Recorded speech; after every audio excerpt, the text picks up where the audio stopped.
자, 시작할게요. 안녕하세요. 네, 반갑습니다. 객관식 시즌이 왔는데요. 여러분들 이론 강의는 좀 다 들으셨죠? 근데 이론보다 더 중요한 게 사실은 객관식이거든요. 왜냐면은 이게 문제가 또 쉽진 않습니다. 그래서 공부하는 방법이 원래 제일 좋은 거는 여러분들이 예습하시고 생각하시고 그 다음 하는 건데 우리는 그럴 만한 시간이 없어요. 그래서 약간 좋은 방법은 아니지만 어쩔 수 없이 그냥 수업을 들으시면서 그 다음에 이런 문제구나 한 다음에 복습 위주로 좀 해주세요. 그리고 문제가 좀 이렇게 많이 들어가 있는 편이긴 해요. 근데 많이 넣어놓는데 이 책이 또 두껍긴 한데요. 또 이렇게 문제가 좀 길어져서 그런 것도 있고요. 또 두 번째는 해설을 좀 자세하게 길게 넣기 때문에 그래서 좀 두꺼워진 게 있어요. 그래서 원래는 요거를 미것이 합쳐가지고 좀 분량을 확 줄일까도 생각하긴 했었는데 요즘 시험 추세를 보니까 약간 그래서는 망할 것 같은 느낌이 들어요. 그래서 시험 문제가 뭐 공무원 시험 같은 경우도 옛날에는 되게 짤막짤막했었거든요. 근데 그 시험도 이제 아마 점차 내년에 이제 좀 뭐 개편되는 것도 있어서 그런지 문제가 좀 길어지고 어려워지는 것 같아요. 그래서 우리 요 교재는 약간 그냥 난이도 높은 수준까지 이렇게 했는데 이 간평사 시험 수준이 좀 올라가고 있기 때문에 사실은 뭐 제가 풀어드리는 문제들은 다 가능한 한 풀어보셔야 되지 않을까 해요. 그리고 간평사 위주로는 다 풀어드리긴 할 겁니다. 그래서 좀 보시고 그 다음에 복습하실 때는 제가 풀어드린 문제만 좀 잘 보세요. 그렇게 하면은 거의 한 12월 달까지 이렇게 되긴 하거든요. 그 다음에 또 이걸 한 두세 번 보시면은 약간 식상해 하시는 분들 있어요. 저 같으면 안 식상할 것 같은데 기억이 안 나요. 이게 뒤에 가면 또 앞에 문제가 기억 안 나고 그러는데 그래서 이제 몇 번 보시면은 좀 새로 풀만한 게 더 없을까? 뭐 그런 생각을 하시게 돼요. 그랬을 때 약간 인근에 옆에 비슷한 유형의 문제 있잖아요. 그런 것들 좀 풀어보시거나 아니면은 간평사 기출문제 한 뭐 10개년 책을 한번 내려고 해요. 그러면 그 10개년을 그냥 간평사 위주로 이렇게 돌리시는 것도 하나의 방법인데, 뭐 늘리지 않으셔도 되고, 뭐 여러분의 뭐 취향에 따라서 아마 선택하셔도 될 것 같습니다. 예전에는 뭐 좀, 이렇게 사람이 이렇게 있었을 때는 막 시험도 보기도 했거든요. 뭐 많이 안 하고 5문제씩 보고 했었는데, 단점이 뭐냐면 이것도 공부하기 바빠 죽겠는데 공부할 거를 더 늘려드리는 게 또 좋은 것 같지는 않더라고요. 그래서, 뭐 그냥 만약에 더 하시고 싶은 생각이 있으시면은 제가 풀어드린 문제 외에 그냥 옆에 있는 문제들만 좀 보시면 되겠어요. 아셨죠? 자, 그리고 객관식 문제 위주로 좀 많이 좀 반복해서 보시고요. 내용은 잘 모르시더라도 문제를 풀 줄 알아서 답을 찾는 게 우리들의 궁극적인 목적이니까 그리고 시험장 갔을 때는 40문제를 다 풀 시간이 없을 수도 있어요.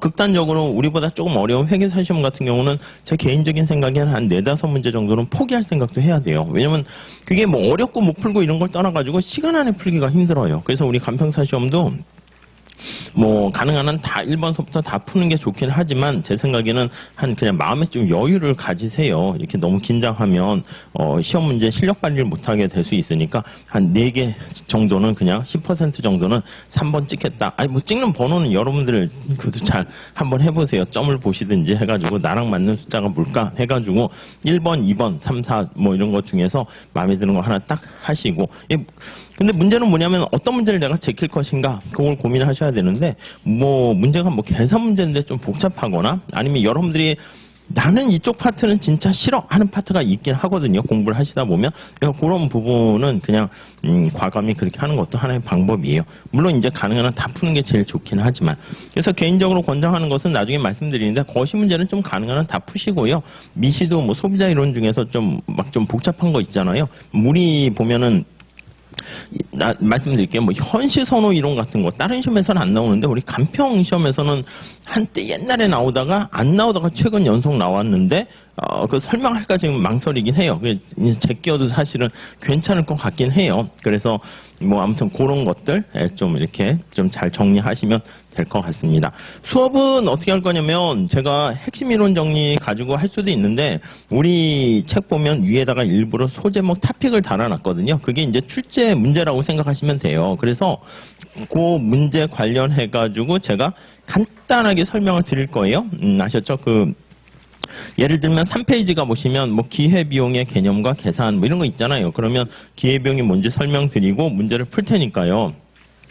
뭐 그렇게 좀 따라와 주시고 내가 이 파트 설명을 들었는데 좀 이해가 안 되거나 정리가 안 됐다 그러면 핵심 이론 정리된 걸 한번 보시거나 아니면 기본 수업 파트를 좀 보시거나 정 안 되면은 잠깐 그 부분만 뭐 강의를 다시 보시는 것도 하나의 방법일 수 있어요. 그러니까 이 기회비용 이쪽이야 뭐 어려운 건 아니지만 뒤에 갔을 때요. 아셨죠? 그렇게 준비하시면 되겠습니다. 자, 3페이지 한번 보도록 하시죠. 3페이지. 자, 거기 보시면요. 우리가 기회비용이라는 얘기가 있는데 우리 시험에서는 뭐 그렇게 많이 뭐 어렵게 나오거나 복잡하거나 그러진 않습니다. 기회비용이 뭐냐라고 하면 어떤 거를 선택을 했잖아요. 선택하면 반드시 선택하지 못한 게 생길 수 있습니다. 아쉽지 않습니까? 그래서 선택에 아쉬움이 남게 되는데 그 아쉬움을 기회비용이다. 이렇게 보시면 되겠어요. 선택이라는 것은 뭐 2개 이상 있을 때가 선택이죠. 여러분들 선택할 수 있어요. 합격하고 뭘 선택할 수 있죠? 불합격 2개의 길이 있어요. 그렇죠. 근데 내 길은 합격밖에 없어. 그러면 이거는 이제 고민할 필요가 없는 거죠. 그냥 내 인생은 합격 이거니까. 그렇죠. 그래서 우리가 2개를 가지고 얘기합니다. X제가 있고 Y제가 있어요. X제를 내가 생산하거나 소비하면 Y제 소비를 줄일 수밖에 없고 생산을 못하고 Y제를 생산하면 X제를 포기할 수밖에 없는 거예요. 자, 그래서 우리가 생산 가능한 영역을 나타내는 것을 생산 가능 곡선 이렇게 얘기하고요. 자, 우선 첫 번째는 이 생산 가능 곡선이 우하향한다라고 하면은 X제를 하나 더 생산하는데 반드시 Y제를 포기해야 되는 거잖아요. 그리고 이 생산 가능한 영역이 요 안에 갇혀 있어요. 그래서 이게 바로 무엇을 뜻합니까? 라고 하면 희소성을 나타낸다 라고 생각하시면 될 것 같고요. 요 안에 이 밖으로 갈 수 없는 거고요.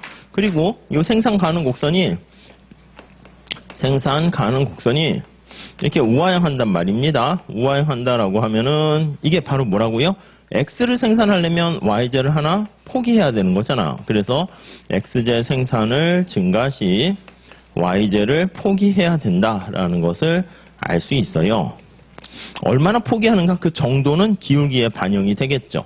그래서 포기하는 이게 바로 기회비용이죠. 대가를 치른다 이렇게 생각하시면 될 것 같습니다. 그래서 생산 가능 곡선이 우하향한다, 대가 기회비용이 있다. 그 정도요. 뒤에 생산 가능 곡선 가지고 이용하는 거를 좀 보시게 될 겁니다. 자, 그래서 하나만 더 할게요. 요거는 기울기가 일정하니까 우리가 뭐라 그랬어요? 기회비용이 일정한 거예요. 그래서 생산 가능 곡선에 이 모든 것들이 반영되는데 프로덕트 파서빌리티 커브예요. 그래서 우하향해요. 대가가 있습니다. 근데 이게 직선이에요. 자, 우하향하는 거 기회비용이라고 했습니다. 직선이면 기회비용이 일정한 거예요. 리카르도 모형 할 때 우리가 이거 쓸 겁니다. 그래서 기회비용이 이때는 일정하다라는 걸 알 수가 있고요. 그게 아니라 생산 가능 곡선이 만약에 이렇게 된 걸 이제 보통 많이 그리긴 합니다. 이거를 원점을 기준으로 해서 본다라고 하세요. 그러면 오목한 형태가 됩니다. 자, 이거는 바로 뭐냐면 내가 X제를 하나 생산하려고 하면 Y제를 포기해야 되는데 포기하는 Y제가 점차 많아진다라는 것을 알 수 있어요. 그래서 이렇게 더 많은 것을 포기해야 됩니다. 자, 그러면 이 높이가 바로 X제 한 단위 생산할 때 높이가 파란 색깔 칠한 높이가 기회비용이에요. 그 기회비용을 Y제를 포기해야 되는 거니까 Y제로 표현한 거예요. 그래서 이게 바로 뭐냐면 X제의 기회비용이에요. 기회비용. 자, 기회비용을 Y제로 표시한 거예요. 그러니까 순서를 좀 바꾸면 표시한 것. 순서를 바꾸면 Y제로 표시한 X제 기회비용. 관심사가 뭐라고요? X제가 관심사예요. 계속 얘기하지만 X가 여기 수평이 있으면 얘가 관심사예요. 얘가 언제나 관심 대상이다 라고 보시면 될 것 같습니다.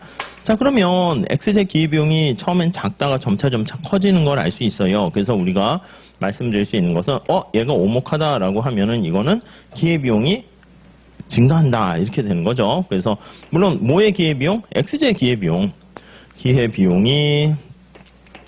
뭐 체증한다 이렇게 얘기를 하게 됩니다. 뭐 그 정도까지만 봐주시면 될 것 같습니다. 자, 우리 문제 풀면서 한번 들어가 보도록 할게요. 자, 1번 한번 풀어볼까요? 자, 문제를 쫙 한번 스캔을 해보시죠.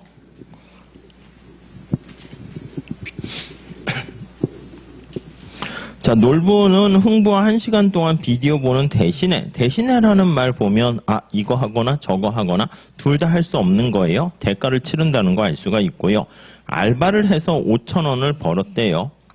자, 놀부가 알바하는 것의 기회비용은, 그러니까 놀부라는 플레이어가 있는데요. 내가 선택할 수 있는 게 거기 나와 있는 것처럼 비디오를 볼 수 있어요. 비디오를 감상하게 되면 이 감상할 때 우리가 기쁨이라 할까? 효용을 누릴 수 있잖아요. 편익을 누릴 수 있어요. 그리고 얘가 이거 선택하지 않으면 알바를 할 수 있습니다. 근데 알바를 하게 되면 얼마의 기쁨? 그럼 화폐 가치로 표현하게 되면은 그 돈이죠. 버는 거. 5,000원을 벌 수가 있는 거예요. 그러니까 5,000원의 기쁨을 누리게 된다. 이렇게 생각을 하시면 되겠습니다. 자, 근데 놀부가 어떤 걸 선택했는가라고 하면은요. 알바를 선택했습니다. 요거를 초이스한 것이죠. 자, 이거를 초이스하게 되면은 뭐 이거에 대한 뭐 알바 가는데 교통비 이런 정보는 없으니까 그냥 요거 기쁨을 얻었는데 포기하게 된 건 뭡니까? 라고 하면은 이 비디오를 같이 감상했을 때 발생하는 기쁨, 이거를 포기해야 되는 거니까, 그러니까 이게 기회비용이다. 이렇게 생각하시면 되겠어요. 뭐 초창기는 한 요 정도만 사실 보셔도 돼요.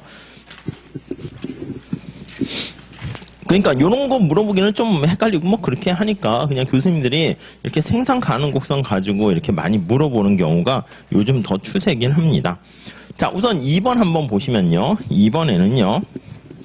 자, 한번 여러분들이 뭐 생각하시면 될 것 같은데 그건 읽어보시면 될 것 같은데 우리가 경제학에서 비용이 몇 개 출제가 돼요. 자, 첫 번째는 우리가 기회비용이라는 거를 우리가 살펴봤고요. 왼쪽에다 뭐 써놓으세요. 자, 그리고 이게 이제 아무 얘기 안 하면 우리 경제학에서 비용은 다 기회비용입니다. 아셨죠?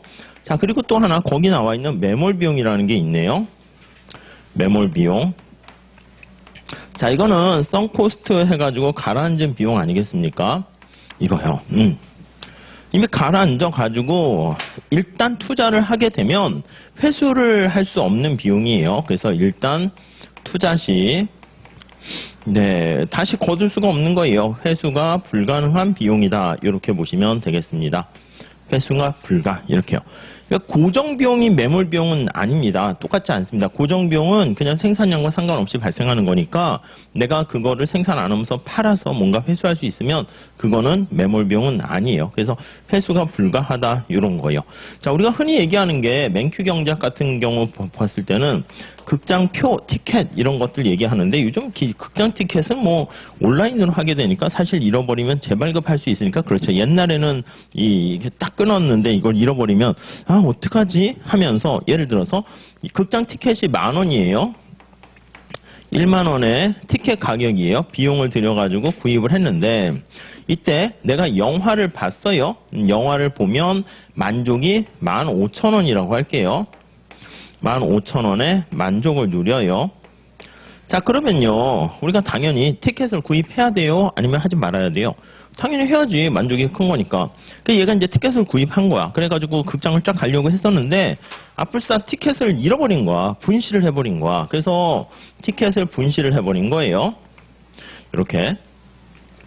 그리고 제가 뭐 예를 들거나 이렇게 판서하는 거는요, 이게 잘 집중해서 써놓으시고요. 그냥 그대로 따라 쓰시기보다는 여러분들이 풀어서 쓰시거나 아니면 필기하지 마시고 그냥 집중해서 잘 들으세요. 이게 그냥 여러분들의 그냥 뇌 속에 이렇게 쫙 스며들어가지고 뭔가 직관력을 높이는 데 도움이 돼요. 그냥 이렇게 판서만 따라 하셨다가 또 아니면 복습을 바로 하시거나. 여기서 말하는 거는 우리가 중간에 쉬잖아요. 계속 4시간 수업하지는 않을 거예요. 그럼 쉴 때 그때 이렇게 보고 필기한 게 이게 뭐지?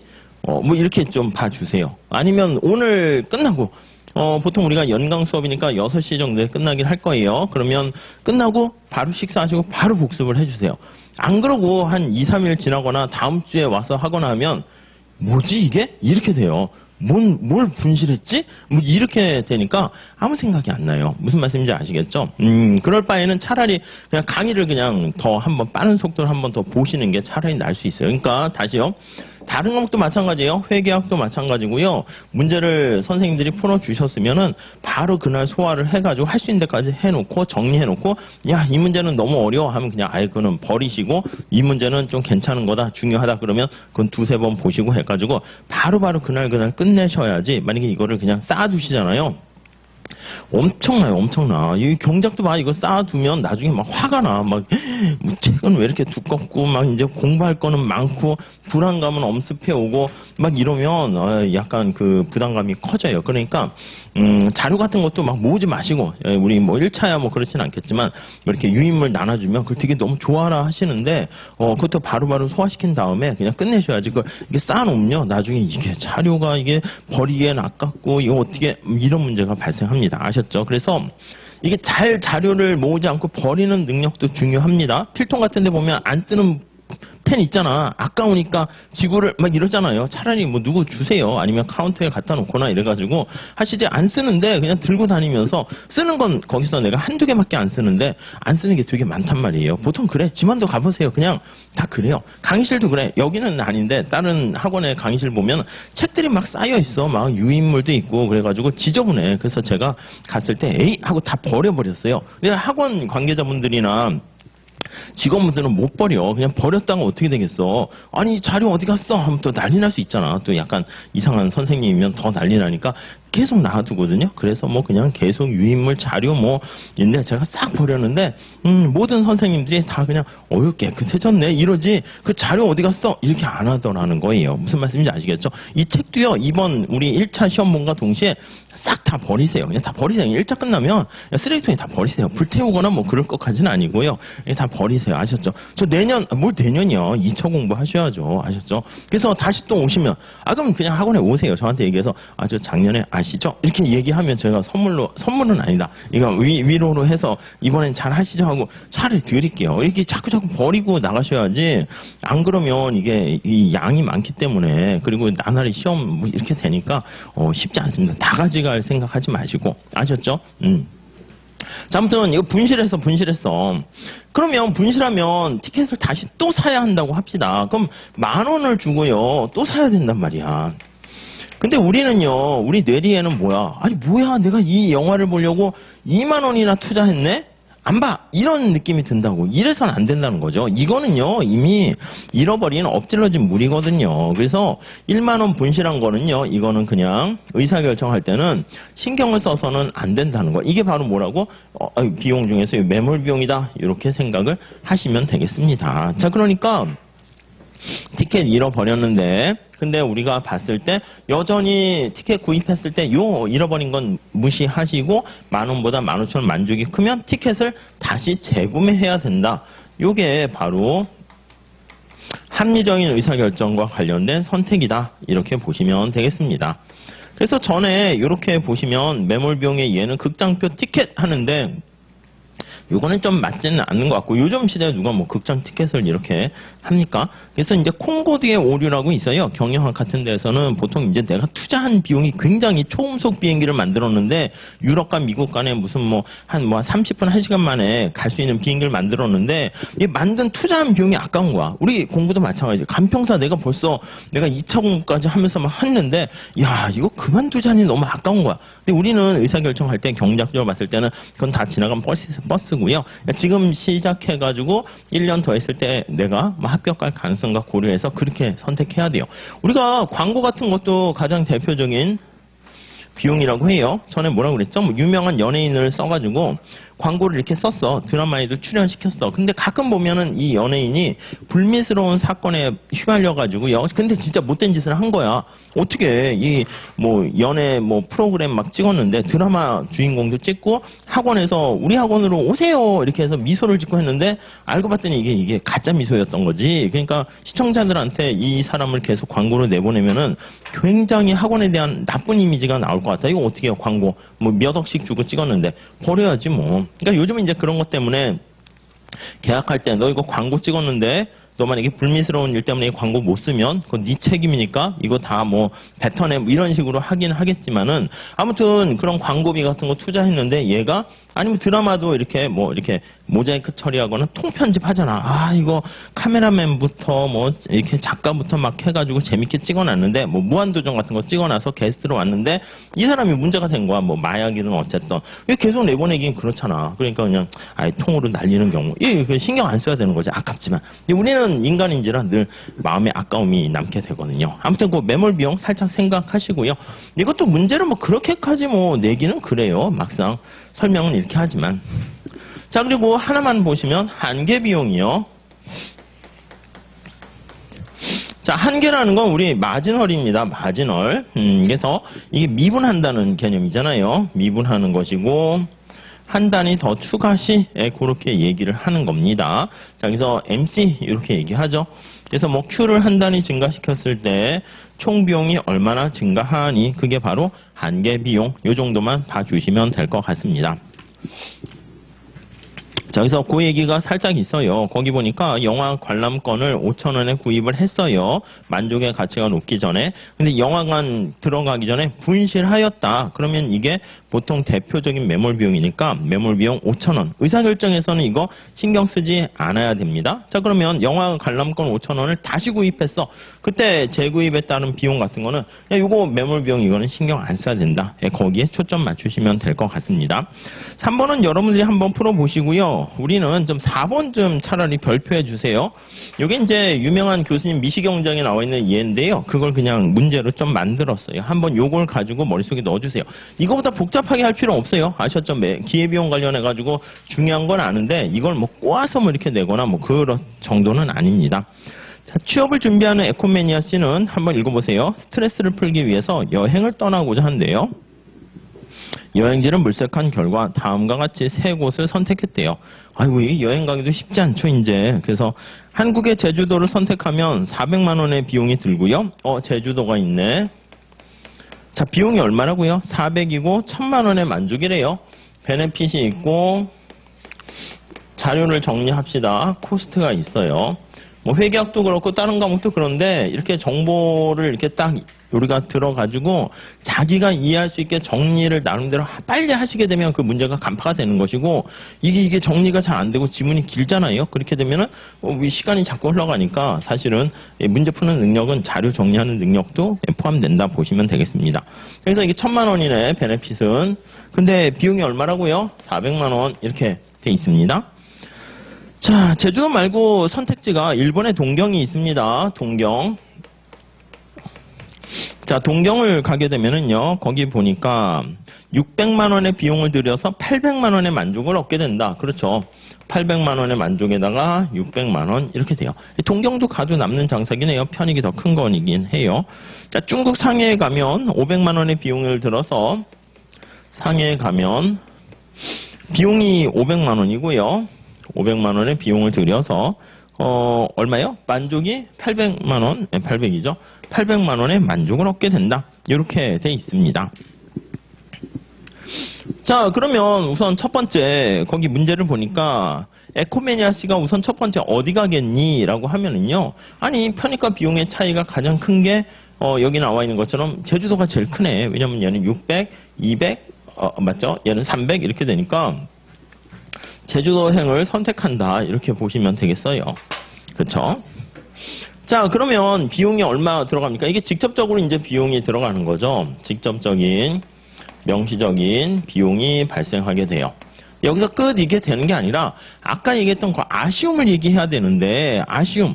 여기서 아쉬움은 이제 순편익을 얘기하는 거야. 비용을 뺀 나머지. 그러면 동경 같은 경우는 200만큼의 순편익이 있고요. 상해는 300만큼의 순편익이 있잖아요. 그래서 요거 만약에 비용이 없으면 이게 아쉬움이 될 수 있는데 여기서 비용 차이가 존재해요. 그래서 요거 차이에 해당하는 만큼 300만큼 아쉬움 순편익에 아쉬움이 발생하는데 이 암묵적 이러한 아쉬움 비용도 기회비용에 포함시킨다라고 생각하시면 되겠습니다. 그래서 이 스토리로 머릿속에 잘 기억해 두세요. 어떤 거에 기회비용이다라고 하면 직접 들어가는 비용은 당연히 포함되고요.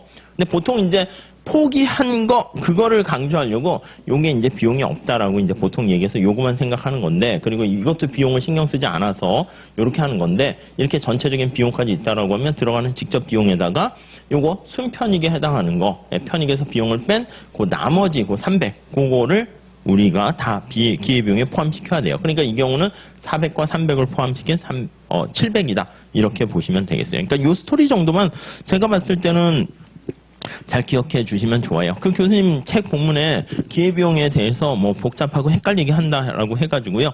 요 예를 듣고 있거든요. 그러니까 제가 좀 바꾸긴 했죠. 그러니까 뭐 그 정도 정리해 주시면 되겠습니다. 자, 다음 넘어갈게요. 그러니까 그 이상은 하지 마세요. 제가 이렇게 할 수 있는 정도, 이 정도까지만 해주고요. 이게 뭐, 시간이 많으면 뭐 계속 더 할 텐데, 아니, 제가 이게 그 어디까지 공부할지를 또 난이도를 좀 조정해줘서 알려드리는 거니까, 그 정도만 좀 믿고 하세요. 더 하시는 거는 뭐라 하긴 건데, 우리 그걸 더 하게 되면 뭐 회계학이나 딴 거 공부할 시간이 없어지고요. 차라리 그 시간에 2차 공부하는 게 낫거든. 그러니까 그 정도까지만 하시고 반복하시면 좋겠습니다. 자, 다음에 우리 생산 가능 곡선 나와 있는데, 자, 포인트 그거 한번 볼게요. 생산 가능 곡선. 그러니까 시험 문제는 뭐 생산 가능 곡선을 이용해 가지고 좀 출제될 가능성이 또 많이 있습니다. 자, 생산이 가능한, 그러니까 우리가 현재 가지고 있는 기술력과 노동과 자본을 통해 가지고 최대한 생산 가능한 영역을 나타내는 거잖아요. 그러니까 이거 자체가 뭐냐면 자원이 희소하다라는 게 여기 깔려 있는 거예요. 자원의 희소성 이런 게 깔려 있어요. 그러니까 주어진 기술과 노동과 자본, 제한된 노동과 자본 가지고 최대한 생산할 수 있는 그 선들을 연결한 겁니다. 희소성을 통해 가지고 이 곡선상에는 우리가 효율적인 점들을 나타내는 것이죠. 효율적 이렇게 보시면 돼요. 그 안에는 낭비가 있는 거고요. 그래서 뭐 우리 시험에는 좀 나오긴 그런데 그냥 쉬운 시험들 같은 경우에는 뭐 가끔 물어봐요. 여기는 낭비가 있는 거죠. 낭비가 있다는 게 바로 비효율적이라는 뜻입니다. 주로 이제 실업 같은 경우라든가 이런 것들이 여기 해당하겠죠. 공장이 지금 놀고 있는 상황이에요. 그래서 이 공장을 제대로 풀가동해가지고요. 이렇게 생산 가능 곡선상으로 가게 되면 이 위에는 전부 다 효율적인 점들이에요. 그래서 이 곡선상에 있는 점들은 다 효율적이에요. 아셨죠? 그래서 이게 프로덕트 파서빌리티 커브 곡선상에 있는 것은 곡선상은 모두 효율적입니다. 저 뒤에 일반 균형 파트에서도 다시 한번 나오긴 할 거예요. 그래서 여기 A와 B와 C는 다 효율적이야. 그러니까 이것끼리는 사실은 비교하긴 그래요. 낭비가 다 없으니까. 그래서 생산 가능 곡선상에 있는 점들은 모두 효율적이 되고요. 그래서 A와 B와 C는 다 효율적이고 이 안에서는요 서로 비교할 수는 없어요. 낭비 없이 그냥 최대한 생산하게 된 거니까. 자, 그런데 이 중에서 좀 더 바람직한 선택을 찾는다라고 하면은요, 우리가 바람직한 얘기하려고 그러면 여기 사회적인 후생 함수가 있어야 돼요. 그래서 요거는 저 뒤에 일반균형 파트에서 하는 거죠. 그래서 이렇게 사회후생, 사회무찰 곡선을 고려를 합니다. 이게 이제 공평성이 여기 들어가는 거죠.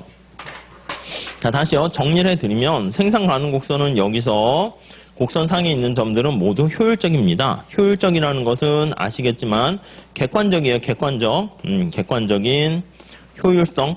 낭비가 있으면 비효율적이고 낭비가 없으면 효율적. 그렇게 딱 부러지게 얘기할 수 있어요. OX 이렇게 얘기할 수 있습니다. 객관식이 그거잖아. OX 이렇게 되는 거죠. 그런데 이 중에서 우리가 바람직한 디자이러블한 선택을 한다라고 하면은 선택의 기준에는 자, 여기 나와 있는 효율성뿐만 아니라 골고루라고 할 수 있는 공평성 그것도 있어야 돼요. 그래서 바람직한 선택의 조건에는 효율성과 공평성 이거를 모두 충족시켜야 된다고요. 근데 이 공평성이라는 것은 어디에 반영됩니까? 라고 하면은요. 이 공평성은 그 사회 전체의 어떤 가치관에 따라서 달라져요. 그래서 사회 무차별 곡선에 반영이 됩니다. 소셜 인디퍼런스 커브에 사회 무차별 곡선, 사회 후생 함수에 반영이 돼요. 자, 이거는 뒤에 나중에 할게요. 그러니까 사회 무차별 곡선이 평등주의면 원점에 대해서 볼록하고요. 롤즈면 L자고 뭐 그런 거 기억나실 겁니다. 그래서 그 저 뒤에 일반 균형에서 얘기할 거예요. 그래서 그것까지 감안을 하게 되면 A, B, C는 다 효율적인데 그 중에서 B가 효율성과 공평성까지 다 포함한 바람직한 거다. 이렇게 얘기를 할 수 있어요. 지금 상황에서는요, 우리가 효율성만 지금 얘기를 하고 있다라고 보시면 되겠어요. 아무튼 생산 가능 곡선의 그 가능성에 뭔가 이 최대한이라는 뭐 희소성과 효율성 이런 것들이 담겨 있고요. 이 밖에 있는 점들은 어떻게 돼요? 우리가 선택할 수 없는 점이에요. 그래서 생산 가능 곡선이 밖으로 이렇게 이동하게 되면 아 경제가 성장했다 그렇게 얘기할 수 있습니다. 자, 그래서 1번 문제를 한번 보시면 1번 가지고 그냥 가볍게 정리하도록 할게요. 그러니까 문제도 보시면 한 거의 10년 전 문제도 여기 많이 실려 있어요. 근데 보면은 10년 전, 15년 전 문제는 뭐 어떻게 보면 레벨이 되게 낮아요. 그래서 지금 시점에서 보면은 이게 뭐 이 정도면 다 맞추겠네? 뭐 이렇게 되는 건데 이 당시에 이제 합격하셨던 분들이 지금 문제 이렇게 보면은 뭐지? 뭐 이런 정도까지 많이 이렇게 왜 그런지 모르겠어요. 시험 문제가 이렇게 좀 안 그래도 코로나 때문에 힘들고 그러면 좀 이렇게 쉽게 해줄만 한데 아니에요. 출제자들이 더 짜증이 나는지 막 나날이 그냥 뽐내기 어렵게 이렇게 되는 게 요즘 또 유행이어가지고 약간 좀 그래요. 그래서 얼마 전에 또 뭐 공무원 시험인가 이걸 봤거든요. 공무원 시험 이렇게 보면은 그게 이제 뭐 국가직도 있고 지방직 이런 것도 있더라고요. 근데 지방직은 선택 과목이에요. 그래가지고 뭐 지자체법인가 잘 모르겠네. 그런 거랑 선택하니까 선택 과목의 어떤 난이도를 맞춰줘야 될 거 아닙니까? 그런 거 법 과목은 그냥 보자마자 탁탁 답이 나오고 경작도 예전에는 그냥 덧셈 패셈 정도 수준 이렇게 나왔는데 올해는 또 돌변했어요. 그래가지고 막 거의 역대급이라고 막 이렇게 얘기할 정도로 막 되게 어렵게 나오더라고요. 그러니까 뭐 이 신문 앞에 여기 고시신문 법률 뭐 신문 이거 보면은 그냥 뭐 다 어렵대. 경찰 간부 역대 난이도 어려워. 뭐 다 그냥 뭐든지 다 뭐 간평사도 2차 뭐 엄청 어려워 다 이렇게 되니까 그냥 뭐 우리가 할 수 있는 것은 이제 요령 같은 거는 제가 보기엔 그러니까 거의 없어진 것 같아. 옛날에는 어떤 시험이든 뭐 요령을 부려서 요거는 요렇게 넘고 요렇게 넘고 전략이 잘 했는데 그게 딱 이게 타이밍이 맞게 되면은 그냥 최단 기간에 합격하고 와 나 같은 방법 이제 자랑하고 싶을 거 아니야. 그러면은 뭐 합격 수계 해가지고 막 자 이렇게도 합격할 수 있어요. 궁금하신 분 하고 이렇게 하는 건데 지금은 이제 좀 그런 시대는 좀 끝난 것 같아. 그냥 아예 정석대로 그냥 쭉 하셔가지고 그걸 얼마나 무한 반복했느냐 뭐 이렇게 되는 쪽으로 이제 가는 것 같은 거니까 너무 이렇게 뭐 계획 세우는 거는 좋은데 그 계획보다는 그냥 열심히 하는 그리고 이제 진도 언제까지 어디까지 맞추겠다. 그거 아니 왜냐면 지금 되게 중요해요. 지금 시점부터 한 12월 달까지가 여러분들이 이렇게 객관식 들어갔잖아요. 그걸 잘 정리하고 따라가신 분들은 좀 이렇게 조금 더 안정적으로 합격 가능성을 높이는데 그게 아니고 막 이렇게 잠시 이렇게 방황하게 되면은 그때는 1월 중순 해가지고 시험이 만약에 2월 말에 본다라고 하면은 3월 초에 본다고 하면은 만약에 그렇게 되면은 약간 그때는 좀 어려워요. 아셨죠? 자, 1번 한번 다시 봅시다. 아래 그림은 XJ, YJ 두 재화를 생산하고 있는 어떤 경제 생산 가능 곡선과 생산 가능점을 나타냈습니다. 자, 풀어보세요, 한번. X, Y, 그 다음에 B, A, C, D 이렇게 있어요.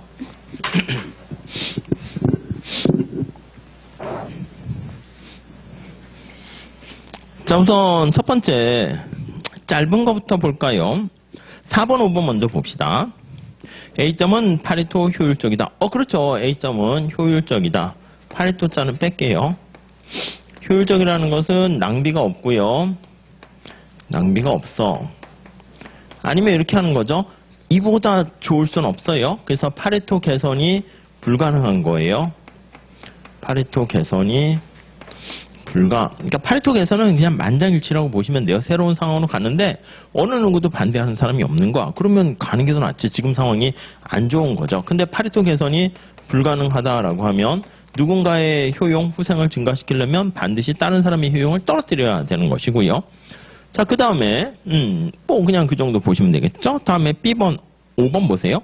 완전 고용이 달성되지 못한다. 그렇죠. 실업과 같은 상황이다라고 보시면 될 것 같고요. 완전 고용이 아닙니다.